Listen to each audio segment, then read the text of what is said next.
आगे बढ़ने से पहले एक बार 9.2 सेक्शन वापस डिस्कस करते हैं। राघव का रिक्वायरमेंट है। मैं चाहूँगा राघव कि पहले इस पैराग्राफ को आप खुद से पढ़ें।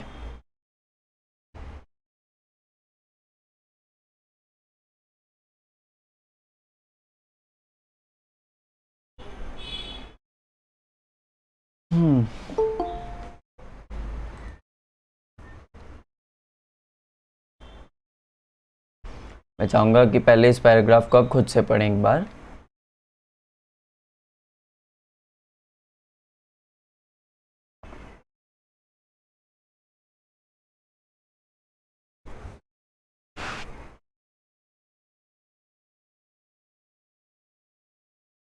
बाकी 9.4 राघव गिनती थोड़ी सी भूल गया था। 9.4 section second law of motion वो वापस पूछने की कोशिश कर रहा है। ठीक है, सेकेंड लॉ ऑफ मोशन में ये जो पैराग्राफ लिखा हुआ है इसको पढ़ के चालू करते हैं। पढ़िए राघव लास्ट पैराग्राफ को।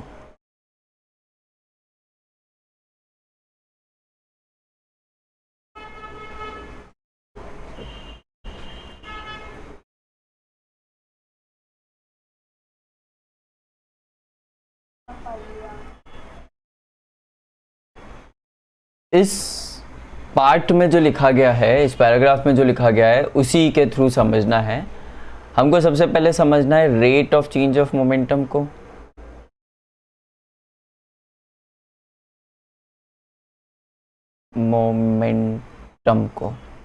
उसके लिए हमको मोमेंटम को समझना है।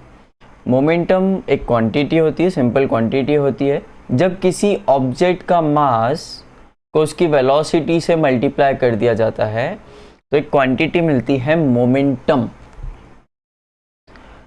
जैसे हम लोगों ने मोमेंटम की यूनिट्स डिराइव कर रखी है राघव, वो होती है केजी मीटर पर सेकेंड। जैसे हमने पहले मोमेंटम की यूनिट्स डिराइव कर रखी है, मोमेंटम की यूनिट्स होती है KG metre per second. Rate of का मतलब होता है डिवाइड बाय टाइम करना, पर सेकेंड निकालना। तो rate of change of momentum क्या क्वांटिटी हो जाएगी? Del p by del t, that will be rate of change of momentum. और हमको इस स्टेटमेंट में बोला है कि rate of change of momentum that is del p by del t will be directly proportional to, directly proportional का मतलब आप जानते हैं, will be directly proportional to the unbalanced force applied, मतलब net force applied. Directly proportional का मतलब जिनको नहीं पता बता दूं, डायरेक्टली प्रोपोर्शनल का मतलब दो क्वांटिटीज को जब कंपेयर करते हैं तो डायरेक्टली प्रोपोर्शनल बोलते हैं।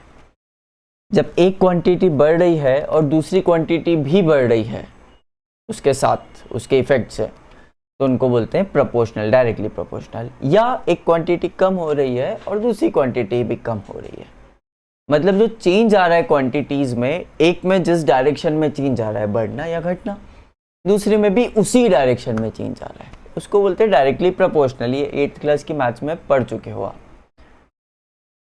बताइए, इतना समझ में आया? किसी को कुछ डाउट?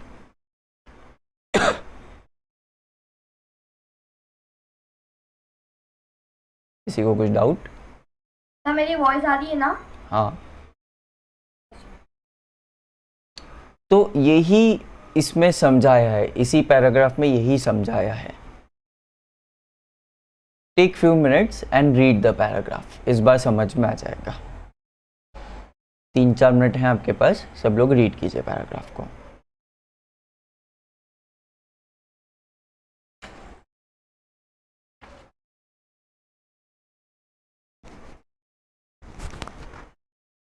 सर लेफ्ट वाला नीचे वाली साइड से जो पैराग्राफ स्टार्ट हो रहा है वो ना? 9.4 सेक्शन कंप्लीट। Okay sir. 4.1 के पहले पहले।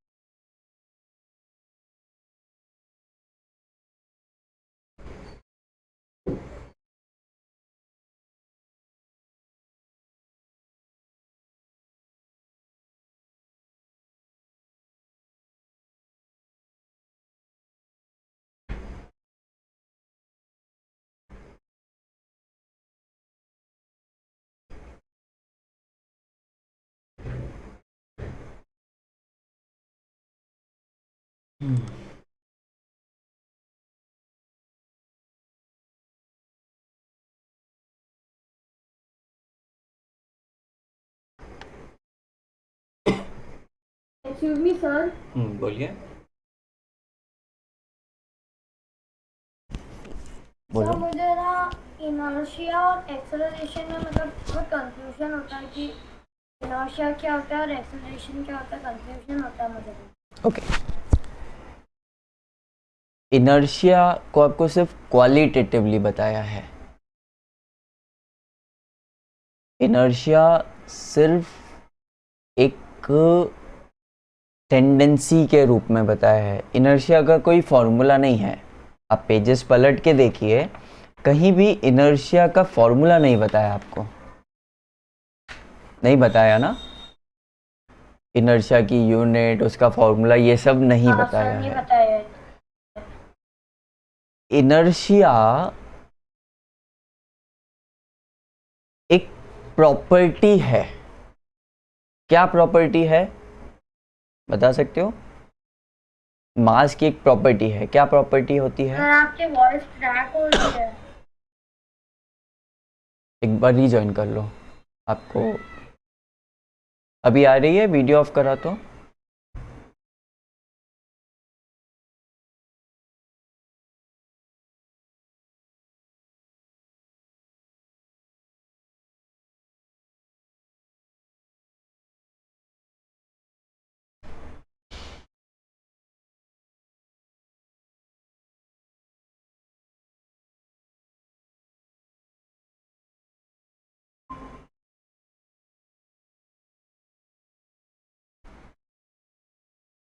Yes sir.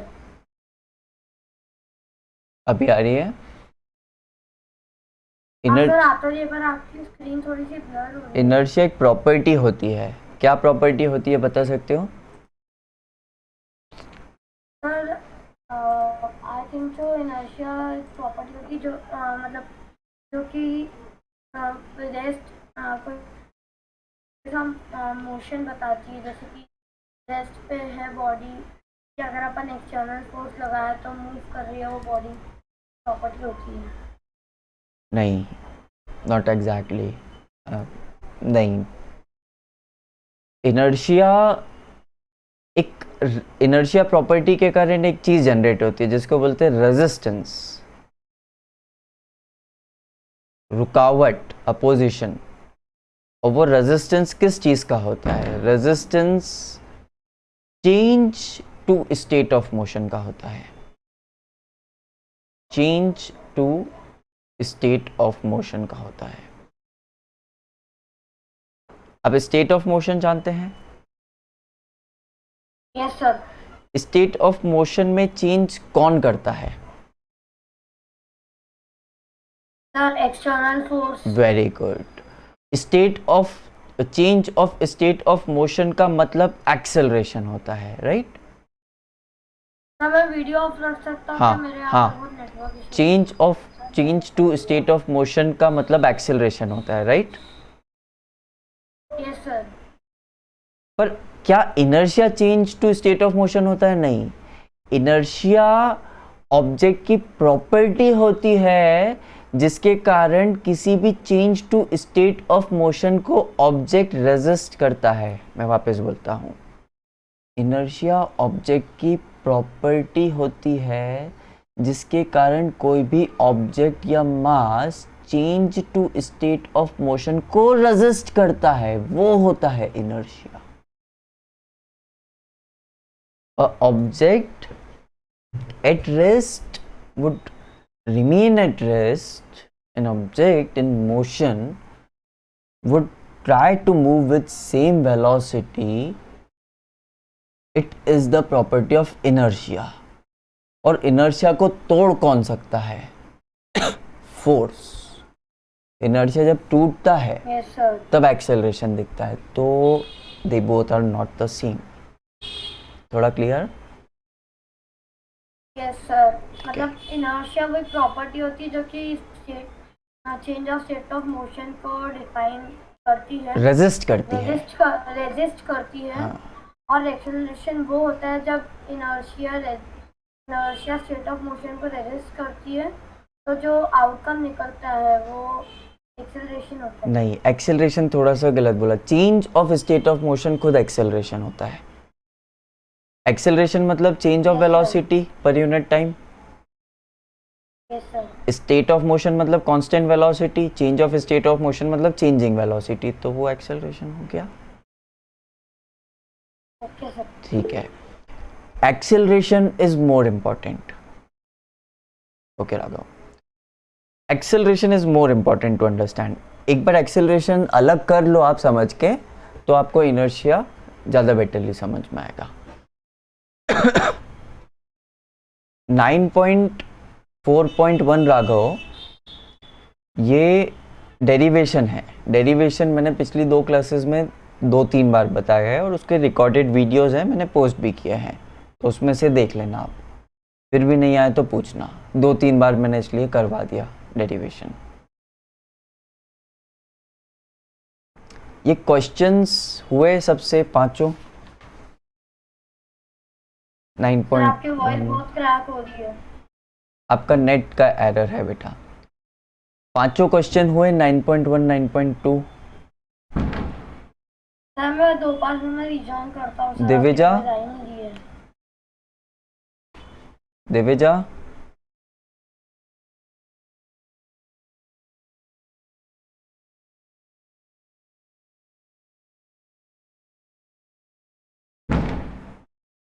अभी तक क्यों नहीं कर रहे हैं सारे क्वेश्चंस? 2 दिन हो गए आप होमवर्क नहीं कर रहे हो, क्या प्रॉब्लम है?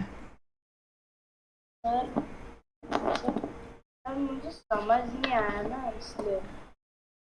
तो तूने ट्राई नहीं करे, ट्राई करता तो हो सकता है वो सर, चीज़ try भी समझ में आ किया है जाती। पढ़िए 9.1 और कर अभी।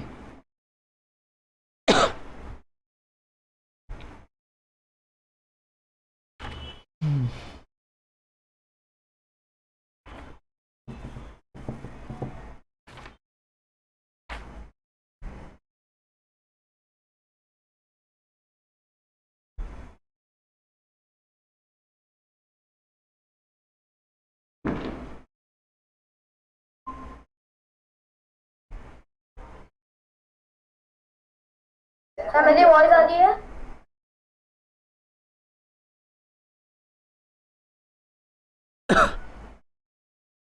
सर क्या करना है? 9.1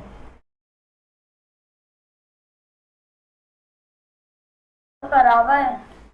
5 तक कर लिए सारे? नहीं सर, पूरे 5 तक तो नहीं किया, मुझे डाउट आगे है। तो आगे के कर लो, आएंगे डाउट्स तक भी। Okay sir.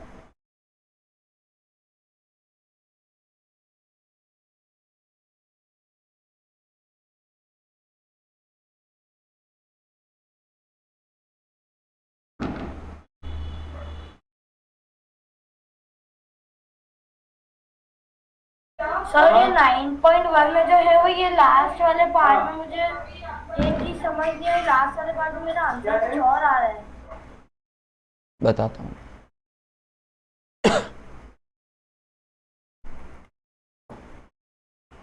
तो पहले आराम से पढ़ लीजिए 9.1।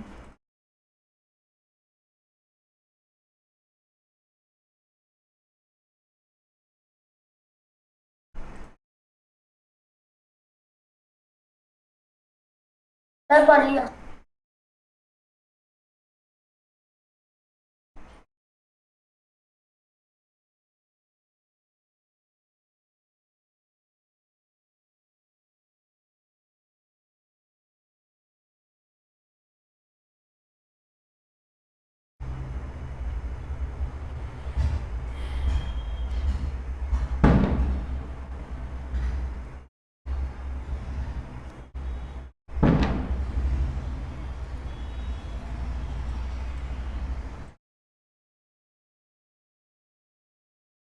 चलिए एग्जाम्पल 9.1 ट्राई करते हैं। क्वेश्चन में आपको दिया हुआ है constant force acts on a mass 5 kg। सबसे पहले हम लोग गिवन लिखेंगे।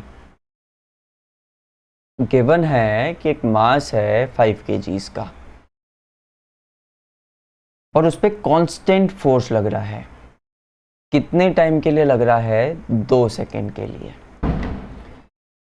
It increases the object's velocity from 3 metre per second to इतना। मतलब इनिशियल वेलोसिटी u ऑब्जेक्ट की और v ऑब्जेक्ट की ऐसी ऐसी गिवन है। Find the magnitude of applied force. हम लोगों को फोर्स कैलकुलेट करना है। Now if the force was applied for a duration of 5 seconds, ये केस 1 हो गया। और केस 2 में अगर 5 सेकेंड के लिए फोर्स अप्लाई करते हैं, so what will be the final velocity? तो हमसे दो चीजें पूछी है। पहला केस जो ब्लू में लिखा हुआ है उसमें हम लोगों को फोर्स कैलकुलेट करने का बोला है, और दूसरा केस में वही फोर्स यूज करेंगे और टाइम को 5 सेकेंड कर देंगे। और इनिशियल वेलोसिटी ऑब्वियसली उतनी ही रहेगी, फाइनल वेलोसिटी ऑब्वियसली चेंज होगी। अब सोचो किसी ऑब्जेक्ट पे आप 2 सेकेंड के लिए फोर्स लगाते हो और उसकी वेलोसिटी 7 हो जाती है, 7 मीटर पर सेकेंड, और उसी ऑब्जेक्ट पे 5 सेकेंड के लिए फोर्स लगाते हो तो फाइनल वेलोसिटी ऑब्वियसली बढ़ जाएगी। केस क्लियर है? सॉल्व करना शुरू करें। फोर्स कैलकुलेट करने के लिए हमको मास इनटू एक्सेलरेशन चाहिए। मास है, एक्सेलरेशन क्या होता है आपको पता है? एक्सेलरेशन होता है final velocity minus initial velocity upon time. You know that. या फर्स्ट इक्वेशन ऑफ मोशन से भी कैलकुलेट कर सकते हो, जैसा भी आपको कंफर्टेबल लगे। तो यहां से एक्सेलरेशन की वैल्यू आएगी 7 minus 3 upon 2। Raghav video on करो। तो 4 upon 2 that is 2 metre per second square. ये एक्सेलरेशन आया। 2 मिनट को शागिर्द, ये एक्सेलरेशन आया। अब या इस एक्सेलरेशन को इसमें सब्स्टिट्यूट करके हम लोग फोर्स कैलकुलेट कर सकते हैं। मास है ऑब्जेक्ट का 5, एक्सेलरेशन है ऑब्जेक्ट का 2, तो फोर्स की वैल्यू आ गई 10 न्यूटन्स। फोर्स की वैल्यू आ गई 10 न्यूटन्स। अब केस 2 में दिया गया है इसी फोर्स को लेके 5 सेकेंड के लिए करना है और फाइनल वेलोसिटी कैलकुलेट करनी है। तो देखो यही फोर्स अगर होगा, फोर्स अगर सेम होगा और मास भी ऑब्जेक्ट का सेम है तो एक्सेलरेशन भी सेम होगा ना। कैसे पता? इस फॉर्मूला से 3 चीजें हैं, अगर 2 चीजें सेम रही पहले केस वाली तो तीसरी चीज भी सेम होगी। तो सेकेंड केस में भी एक्सेलरेशन की value 2 metre per second square आ जाएगी। सेकेंड केस में भी एक्सेलरेशन की value 2 metre per second square आ जाएगी। अब इस एक्सेलरेशन को लेके इक्वेशंस ऑफ मोशन लगाएंगे। एक्सेलरेशन है हमारे पास, टाइम है हमारे पास 5 सेकेंड और इनिशियल वेलोसिटी है 3 मीटर पर सेकेंड। तो इनको लेके v निकालना है। इनको लेके v निकालना है। फर्स्ट इक्वेशन ऑफ मोशन लगा सकते हैं, v is equal to u plus a t. u है 3, a है 2, t है 5। तो v की वैल्यू आ जाएगी 13 और यूनिट आ जाएगी metre per second. Final velocity आ गई 13 मीटर पर सेकेंड। बताइए समझ में आता है क्या? किसी को कुछ डाउट? सर मेरा भी मतलब 10 न्यूटन तक तो सेम ही आया था, लेकिन फिर मैंने ये वाली अभी समझ में आ गया? सर पर जब मैंने एग्जांपल देखा था तो उसमें तो एक और ऐसी आइडेंटिटी थी, v is equals to u plus f t by m. तो सर वो कौन सी आइडेंटिटी थी? मैं अभी समझा देता हूँ। ये वाला प्रोसेस समझ में आ गया तेरे को पक्का? तो मैं वो वाला भी सर ये समझा तो आ देता गया हूँ। मुझे। ठीक है। मैंने यहां पे क्या करा? देखो मैथ्स है, अपने अपने तरीके से कर सकते हैं, आपका खुद का भी तरीका हो सकता है। मैंने यहाँ पे क्या करा था, ये जो मैंने बॉक्स बनाया है, आप बता सकते हो यहाँ पे क्या करा था मैंने? एक्सेलरेशन को इधर सब्स्टिट्यूट करा था, हाँ या ना? Yes sir. मैंने न्यूमेरिकली करा था, आप डायरेक्टली ऐसे भी कर सकते हो, F इक्वल टू एम, और ए की जगह मैं क्या लिखूंगा? V minus u upon t. Yes sir. अब मैं ट्रांसपोजिंग कर देता हूं, f t upon m is equals to v minus u, तो v is equals to f t upon m into plus u. Yes sir. यही identity है क्या वो? यस सर वही। बट क्या हम लोगों को हर चीज ट्रांसपोज करके याद करने की जरूरत है? नहीं। हर चीज ट्रांसपोज करके याद करेंगे तो कितनी सारी चीजें हो जाएगी। याद मिनिमम रखो मेरे हिसाब से, और ट्रांसपोज करके आप सॉल्व कर सकते हो। क्या निकालना है आपको उतना पता है, तो आपको ये याद रखने की जरूरत नहीं कि कैसे ट्रांसपोज करना है, पहले क्या भेजना है फिर क्या भेजना है, उतना बोरिंग पार्ट याद रखने की जरूरत नहीं है। You just need to remember आपको क्या निकालना है। आपको v निकालना था तो आप बाकी चीजें ट्रांसपोज करोगे, यू नो द अलजेब्रा। चलिए बोलिए, कुछ डाउट? दिविज आप आज कुछ बोल नहीं रही हैं?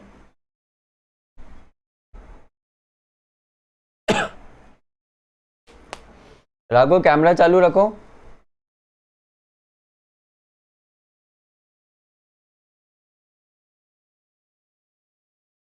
Divija is not well.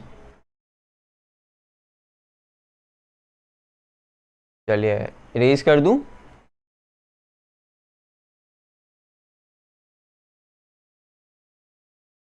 Nine point two try कीजिए सब लोग।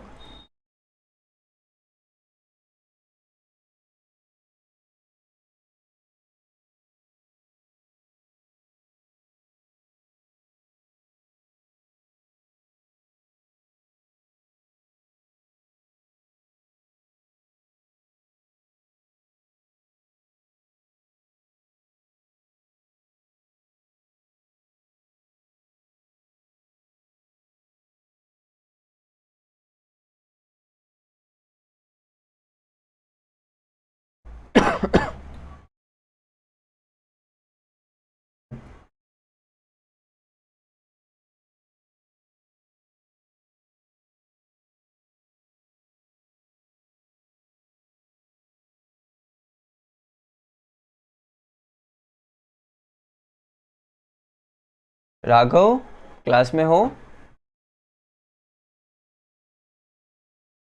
वीडियो कहाँ गया? तो मुझे 9.3 नहीं आया। आ रहे 9.3 पे। वीडियो कहाँ गया राघव? कैमरा चालू करो।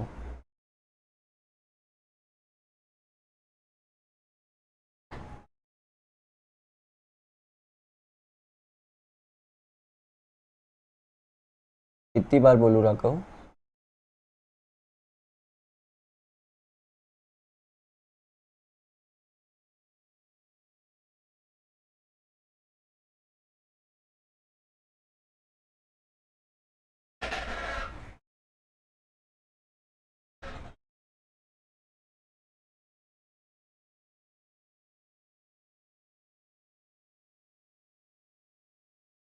चलिए 9.2 आ गया होगा आपको, सिंपल सा है।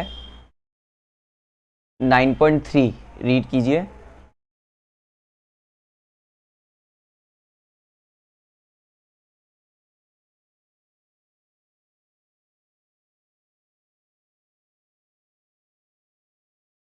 थॉरोली रीड कीजिए, मैं सिर्फ हिंट दूंगा।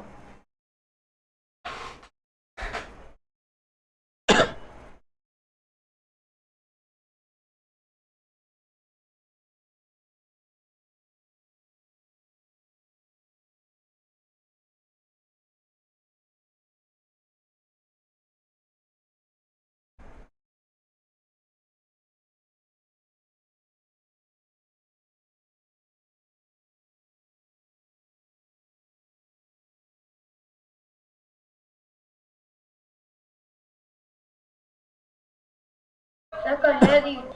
चलिए बोर्ड पे देखेंगे। हमको क्वेश्चन में क्या क्या दिया हुआ है, given initial velocity yes sir 108 kilometre per hour, obviously it need to be converted, time time 4 seconds, और ये टाइम किस चीज का है कि वो रेस्ट पे आ जाती है। तो हमको एक और चीज दी गई है, mass final velocity, that is 0 metre per second. एक और चीज दी गई है, final velocity that is 0 metre per second, and considering u 108 kilometre per hour, इसको कन्वर्ट करना है मीटर पर सेकेंड में। आप करके लिखेंगे, ठीक है। तो उत्सव जो आप जब जब आप इक्वेशंस ऑफ मोशन लगाते हैं ना, तो मैं एक छोटी सी चीज बता देता हूं, उसमें थोड़ा सा आपको हेल्प हो जाएगी सॉल्व करते समय। जब आप इक्वेशंस ऑफ मोशन यूज करके सॉल्व करते हैं तो आपके पास 5 क्वांटिटीज रहती है, initial velocity, final velocity, acceleration, displacement and time. इसको उत्सव लिख देता हूं मैं, याद करने के लिए आसान रहता है। बच्चों ज्यादातर क्वेश्चंस में इन क्वांटिटीज में से 3 क्वांटिटीज दे के रखते हैं। जैसे यहां पे हमको 3 क्वांटिटीज दी है, 3 क्वांटिटीज दी है तो क्वेश्चन बहुत सिंपल हो जाता है। तो आपने ये 3 लिखे, अब उसके बाद आपसे फोर्स पूछा है, और आपको पता है फोर्स होता है मास इनटू एक्सेलरेशन, और मास दे दिया है। तो बेसिकली आपको कैलकुलेट क्या करके निकालना है, फोर्स निकालने के लिए बचा क्या चीज कैलकुलेट करने के लिए, एक्सेलरेशन। उत्सव में जब 3 चीजें दी हुई है तो बाकी 2 निकाल सकते हो, तो hence you can find acceleration. समझ में आया क्या?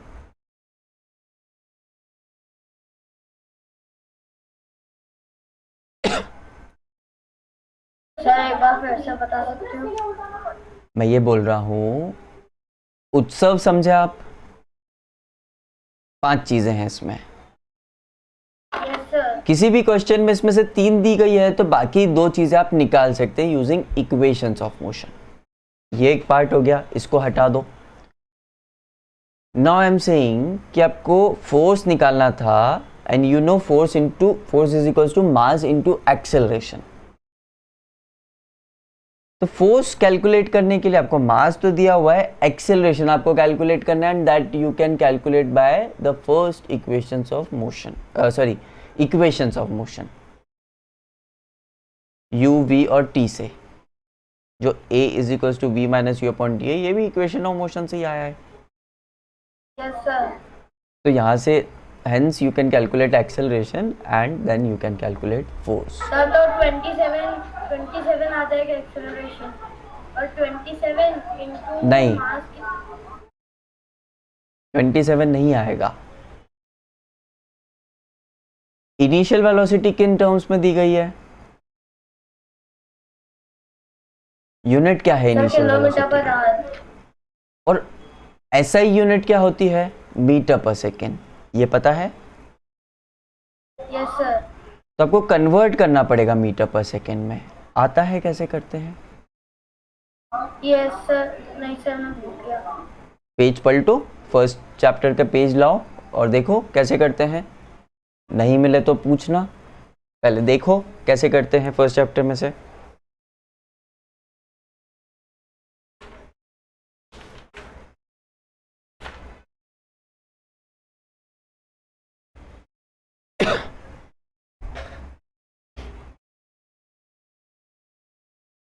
बाकी 2 बच्चों का रेस्पॉन्स बिल्कुल नहीं आ रहा है।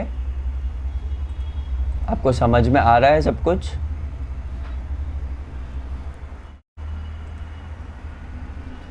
ठीक है।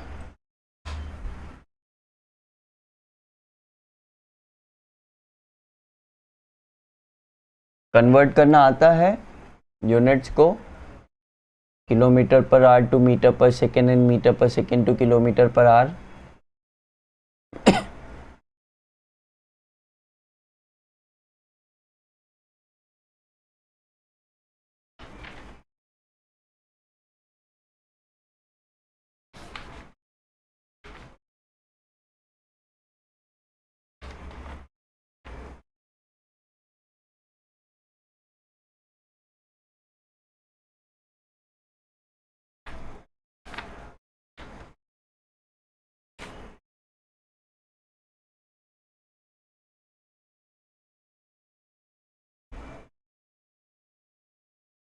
फर्स्ट चैप्टर में आपने सीखा होगा कन्वर्ट करना, उसको कन्वर्ट कर लीजिए। मैं शॉर्ट में बताऊंगा। किलोमीटर पर आवर को मीटर पर सेकेंड में कन्वर्ट करने के लिए 5/18 से मल्टीप्लाई करना पड़ता है, या आपने 10/36 से किया होगा, या 1000/3600 से किया होगा। Any one will work. तो सॉल्व करेंगे तो you will get the answer, और फिर आप एक्सेलरेशन एक्सेट्रा एक्सेट्रा निकाल सकते हो। खुद से ट्राई करोगे। तो फिर सर 30 आ जाएगा आंसर। 25 metre per second. तो फिर 30 डिवाइडेड बाय 4 हो जाएगा। v की वैल्यू बोल रहा है। नहीं सर, एक्सेलरेशन 30 मीटर पर 30 सेकेंड divided किसकी by- वैल्यू बोल रहा है? हाँ सर, वो तो मैं u की वैल्यू बोल रहा हूँ। हाँ 30 आ जाएगा। और फिर सर वो हो जाएगा 7. You calculate that by yourself. हो जाएगा ना कैलकुलेट? नहीं हो तो फिर पूछ लेना मुझसे। चलिए 8.4 और 9.4 और 9.5 आप लोग करके रखेंगे। किसी ने करा हो, डाउट हो तो पूछ लो।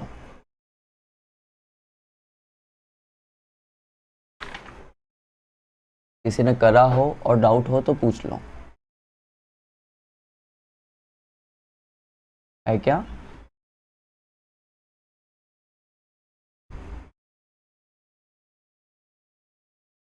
नहीं है। 9.4 और 5 आप लोग खुद से करके रखेंगे और MCQs करके रखेंगे। अपन आगे चलते हैं।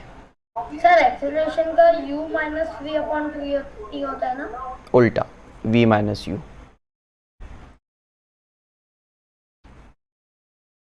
सर तो ऐसे तो वो गलत है ना। अगर v माइनस u होगा तो फिर सर वो तो जाएगा 0 माइनस 108, क्योंकि सर u तो इनिशियल वेलोसिटी है ना 108। तो गलत क्यों हो जाएगा? एक्सेलरेशन नेगेटिव में नहीं हो सकता, ऐसा किसी ने बोला क्या?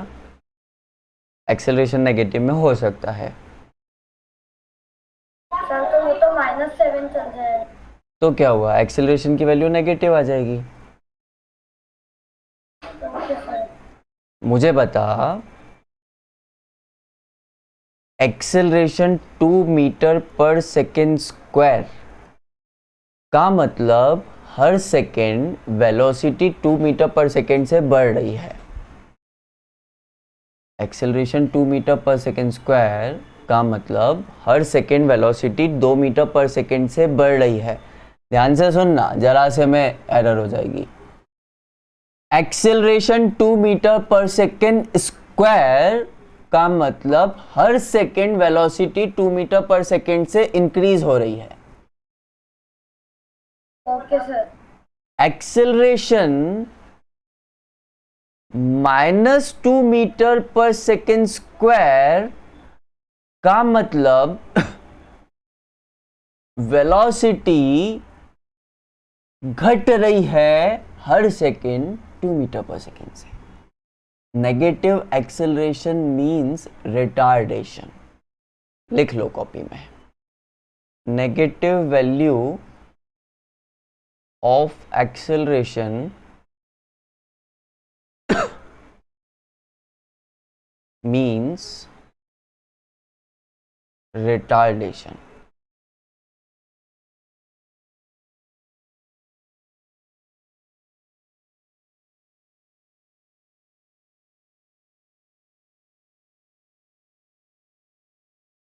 Fine.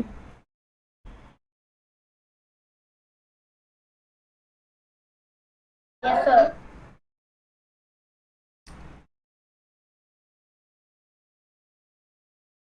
अब मैं कुछ इम्पोर्टेंट, बहुत इम्पोर्टेंट समझाने जा रहा हूं, ध्यान से सुनिएगा।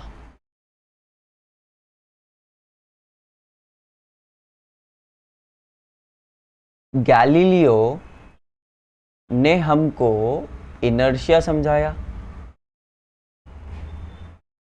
इनर्शिया मतलब एक Yes, sir. बॉडी की प्रॉपर्टी थी। इनर्शिया मतलब एक बॉडी की प्रॉपर्टी थी जो कि कुछ रेजिस्टेंस था। यू नो वेरी वेल क्या था, जो कि कुछ रेजिस्टेंस था। न्यूटन ने इन एक्सपेरिमेंट्स को ऑब्जर्व करके अपने फर्स्ट लॉ में बोला कि अगर फोर्स लगेगा तो change of state of motion होगा।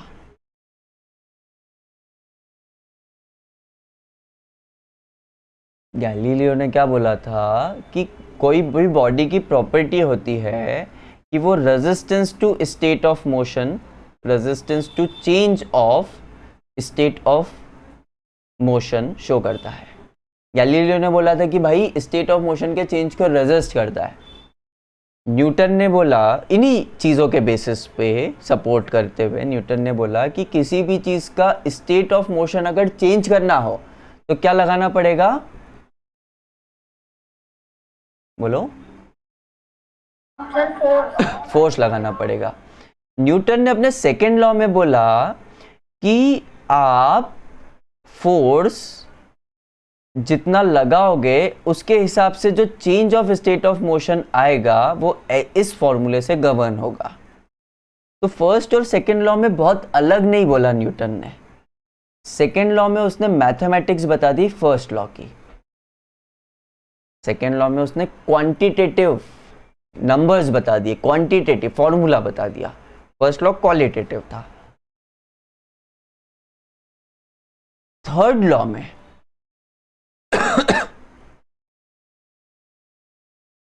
थर्ड लॉ में इस रेजिस्टेंस की बात की गई है। थर्ड लॉ में न्यूटन ने बोला कि अगर दो ऑब्जेक्ट्स हैं, पहले दो लॉ वो एक ऑब्जेक्ट पे चला रहा था, पहले दोनों लॉज वो एक ऑब्जेक्ट पे चला रहा था। थर्ड लॉ में उसने बोला कि अगर दो ऑब्जेक्ट है, फर्स्ट लॉ में फोर्स कौन लगा रहा था ये नहीं बताया था ना, बस एक ऑब्जेक्ट थी उस पर फोर्स लग रहा था, कौन लगा रहा है ये नहीं बताया था। थर्ड लॉ में जो फोर्स लगा रहा है उसकी भी बात की। थर्ड लॉ में बोला कि अगर ये ए ऑब्जेक्ट थी जिनकी आप ऊपर बात कर रहे थे और इस पे जो फोर्स लग रहा था एफ, वो बी ऑब्जेक्ट लगा रहा था, वो बी ऑब्जेक्ट लगा रहा था। तो जब बी ऑब्जेक्ट ए ऑब्जेक्ट पे फोर्स लगाता है तो इनर्शिया के कारण, मतलब ए ऑब्जेक्ट रेजिस्ट करेगा, और रेजिस्ट कैसे करता है, वो रेजिस्ट ऐसे करता है कि वो फोर्स लगाने वाले ऑब्जेक्ट पे एक अपोजिट डायरेक्शन में इक्वल फोर्स लगा देता है। इक्वल, बता रहा हूं, इक्वल एंड अपोजिट फोर्स।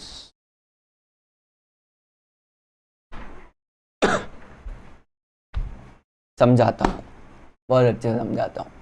आसपास दीवार है? यस सर है। तेजी से मुक्का मारो उस पे। सर हाथ नहीं तोड़ना। अरे मैं दीवार को मारने का बोल रहा हूं, मैं खुद को मारने का थोड़ी बोल रहा हूं। This is the wall. मैं क्या बोल रहा हूं आपको कि आप वॉल पे फोर्स लगाओ, पर आप मना कर रहे हो। क्यों मना कर रहे हो? क्योंकि आपको पता है कि अगर वॉल पे फोर्स लगाएंगे तो उसी समय आपके हाथ पे भी फोर्स लगेगा, हाँ या ना? Yes sir. आपके हाथ पे कौन फोर्स लगाता है? वॉल का इनर्शिया। अच्छा, ऐसा कभी, वो तो रेस्ट पे है ना सर, वॉल तो रेस्ट पर है, तो क्या हुआ? तो रेस्ट पे वॉल कैसे लगाएगी? ऐसा कहीं किसी ने, मतलब ऐसा कहाँ पढ़ा अपन ने कि कोई चीज रेस्ट पे है तो वो फोर्स नहीं लगा सकती? आप जिस कुर्सी पे बैठे हो अभी, वो आप पे फोर्स लगा रही है कि नहीं? नहीं सर। लगा रही है। देखो, कुर्सी पे अलगती पालगती पाँव फोल्ड करके बैठ जाओ, हो सके तो पाँव फोल्ड करके बैठ जाओ। हाँ सर, बैठ गया। अभी अर्थ आप पे फोर्स लगा रही है कि नहीं नीचे? और कैसे लगाएगी? अगर कुर्सी नहीं होती तो आप नीचे जाते, मतलब अर्थ आप पे फोर्स लगा रही है। कुर्सी है इसलिए नीचे नहीं जा रहे हो, इसका मतलब कुर्सी ने आप पे फोर्स लगा रखा है। ताकि अपन ऊपर ही रहे। ताकि अपन वहीं पे रहें। तो कुर्सी आप पे फोर्स लगा रही है मतलब, राइट? Yes sir. क्या इस बुक पे मैं फोर्स लगा रहा हूँ ऊपर की डायरेक्शन में या नहीं? यस सर, लगा रहे हो। लगा रहा हूँ। कैसे पता? क्योंकि मैं अगर हाथ हटाता हूँ मेरा, तो ये बुक नीचे चली जाती है। जब मैं हाथ हटाता हूँ मेरा, तो ये बुक नीचे चली जाती है। मैंने बुक को नीचे पुश नहीं किया। तो जब मैंने हाथ हटाया, बुक नीचे जा रही थी, मतलब बुक पे फोर्स लग रहा था। तो मेरे हाथ ने क्या किया था? मेरे हाथ ने ज़्यादा कुछ नहीं किया था। उस फोर्स को, अभी जो बुक पे फोर्स लग रहा है, उस फोर्स को बैलेंस करे हुए है मेरा हाथ। फाइन। और जैसे हाथ आपने हटाया वैसे वो अनबैलेंस हो गई। वो अनबैलेंस हो गई, बिल्कुल सही। और अनबैलेंस फोर्स का असर दिखता है एक्सेलरेशन। तो वॉल भी आप पे फोर्स लगा सकती है। Okay sir. पहले दो एग्जाम्पल्स में मैं सिर्फ वॉल की बात कर रहा था, या एक बॉक्स होता।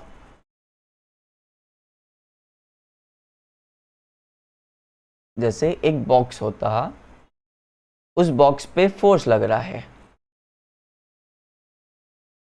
एक बॉक्स होता, तीनों लॉज एक साथ समझा रहा हूं, ध्यान से समझिएगा। एक बॉक्स होता, उसका मास है 10 kgs और उस पे फोर्स लग रहा है 20 न्यूटन्स। तो उस बॉक्स का एक्सेलरेशन आएगा 2 metre per second square. Yes sir. तो ये फर्स्ट टू लॉज थे। ये जो केस दिया, इसमें फर्स्ट टू लॉज थे। उसमें आपने एक्सेलरेशन भी कैलकुलेट करा और उसमें आपने change of state of motion भी देखा। अब मैं बोल रहा हूं कि ये 20 न्यूटन का फोर्स किसने लगाया? आपने लगाया। सर। तो क्या आप पे भी, जब आप बॉक्स को पुश करते हो, तो क्या आप पे भी फोर्स लगता है? नहीं सर। अरे, अगर बहुत भारी बॉक्स होगा, आप उस पे फोर्स लगाओगे, तो आप अपोजिट डायरेक्शन में जाओगे कि नहीं जाओगे? यस सर, जाएंगे। सोचो, आपने यहाँ पे स्केट्स पहन रखे हो और आप बॉक्स को पुश करोगे, तो आपको इस तरफ का एक्सेलरेशन मिल सकता है। Yes sir. अगर इस तरफ का एक्सेलरेशन मिल सकता है, तो इस तरफ का फोर्स होगा ना। वो फोर्स किसने लगाया होगा? बॉक्स ने लगाया होगा। क्यों लगाया? क्योंकि आप उस पे फोर्स लगा रहे थे, तो रिएक्शन में, क्योंकि आप उस पे फोर्स लगा रहे थे और बॉक्स में क्या है? इनर्शिया। तो उसने क्या शो करा? उसने रेजिस्टेंस शो करा टू चेंज ऑफ रेस्ट, मतलब change of state of motion. उसने रेजिस्टेंस कैसे शो करा? आप पे फोर्स लगा के। तो आपको रिएक्शन फोर्स मिला। कुछ समझ में आया? तो सर अपन ऐसा बोल सकते कि जो भी अपन एक्शन लगा रहे हैं जिस भी ऑब्जेक्ट पर, तो अपन को इक्वल और अपोजिट रिएक्शन भी मिल रहा है। हमेशा मिलता है। मतलब कि every like each action we do, मतलब every action is an equal and opposite reaction. हाँ, पर इसका ये मतलब नहीं कि दोस्त को चाटा मारा तो उसने रिवर्स में चाटा मार दिया। That is not. आप जब किसी को स्लैप कर रहे हो, आपकी मम्मी आपको स्लैप कर रही है, ठीक है, खाया ही होगा कभी ना कभी। नहीं खाया है तो अच्छी बात नहीं है, कभी ना कभी तो खा ही लेना चाहिए पेरेंट्स से। छोटी एज में तो खा ही लेना चाहिए। तो जब आपकी मम्मी ने, पापा लोग कम मारते, मम्मी लोग जनरली ज़्यादा मारती है, मतलब मेरे साथ तो ऐसा होता था। तो जब आपकी मम्मी ने चाटा मारा आपके गाल पे, तो कभी ऐसा हुआ होगा कि मम्मी के हाथ में भी थोड़ी लग गई? हाँ सर, वाइब्रेशन होता है। वाइब्रेशन होता है। वाइब्रेशन क्यों होता है? क्योंकि जब आपके चीक पे, जो बचपन में नरम था, अभी नरम नहीं है, तो अभी मम्मी के हाथ पे भी लग जाती है। तो जब आपके चीक पे हाथ लगता है, तो जो फोर्स हाथ से आपके चीक पे लग रहा है, उतना ही फोर्स चीक से हाथ पे भी लगता है। पर चीक ज़्यादा सेंसिटिव है, हाथ कम सेंसिटिव है, इसलिए ज़्यादा लग जाती है हमको गाल पे, फील ज़्यादा होता है, समझे? Okay sir. जब आप हाई फाई करते हो तो that's equal to slapping. Yes sir. बस आपने चीक की जगह दूसरे दोस्त को हाथ पे हाई फाई दिया। अब हाथ का हाई फाई इतना फील नहीं होता है क्योंकि arm is less sensitive. Yes sir. एक कड़क कॉपी लो और आपके दोस्त को बोलो कि चल मैं हाथ की जगह ये कड़क कॉपी यूज करूंगा, और आप बोलो कि इस पे हाई फाई दे मेरे को, तो मना करेगा क्योंकि उसको लगेगी। आप दीवार को हाई फाई देखो आपको लगेगी। कभी कभी गुस्से में अपन अपनी भाई बहन को कॉपी उठा के फेंक देते हैं ना, हाँ। या फिर वो भी वापस फेंकते हैं, तो फिर पता चलता है कि कितनी जोर से रखती है। जोर और वो भी अपनी तो पतली वाली फेंकते हैं, वो एक पता नहीं कौन सी मोटी वाली ढूंढ के लाएंगे, वो फेंक के मारते हैं। ये साइकिल ये अपनी बहन के उसमें नहीं घुस सर, जाती ऐसा है। तो नहीं होता है ज़्यादातर। फिजिक्स पे जैसे मैं एक चेयर पे बैठा हुआ हूं जिसमें व्हील्स है, ठीक है? अगर मैं 10 किलो का मास उठा के इस डायरेक्शन में फेंकूंगा तो क्या मेरी चेयर थोड़ी पीछे जा सकती है? नहीं, हाँ सर, शायद तक जा सकते हैं। क्यों गई? क्योंकि उस मास पे मैंने फोर्स लगाया, तो उस फेंकने के लिए फोर्स लगाया, तो उस मास ने मेरे को रिवर्स में फोर्स लगाया, और वो फोर्स के कारण मेरे को अपोजिट डायरेक्शन का एक्सेलरेशन मिल गया। सर बट ऐसे नॉर्मली होता नहीं है, मतलब अगर अपन कॉपी एकदम अच्छे से ऑब्जर्व करें तो ही अपन को दिखता है, और ऐसे एवरीडे लाइफ में तो ऐसे कभी ऑब्जर्वेशन होता नहीं है, और अब होगा, चीजें होती भी नहीं है। अब होगा, करना और 2 दिन बाद मेरे को बताना, अब होगा ऑब्जर्वेशन, करके देखना। अरे मेरे को सर, जैसे कि मेरे को एक बात बता, अगर मेरे को चेयर पीछे करनी है तो मैं क्या करूं? मेरे सामने टेबल रखी हुई है, मेरे को मेरी चेयर पीछे करनी है, तो मैं क्या करूं? ईमानदारी से बता। सर टेबल पर थोड़ा सा पुश डालेंगे तो किस डायरेक्शन में लगाऊं फोर्स? सर टेबल की डायरेक्शन में। मेरे फ्रंट की डायरेक्शन में, यस और सर। मेरी चेयर कम मूव होगी बैक डायरेक्शन में। Yes sir. क्या ये थर्ड लॉ है? Yes sir. क्या ये रोज होता है तुम्हारे साथ?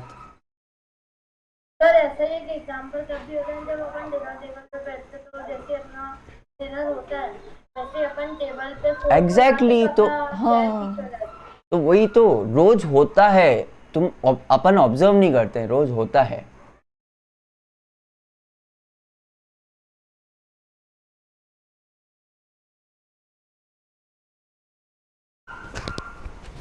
एक सेकेंड, 2 मिनट आया मैं।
हाँ, तो ये लॉस बार बार कंफ्यूज करेंगे, और कंफ्यूज होना कोई बुरी बात नहीं है, उसी से क्लैरिटी Yes, आती sir. है।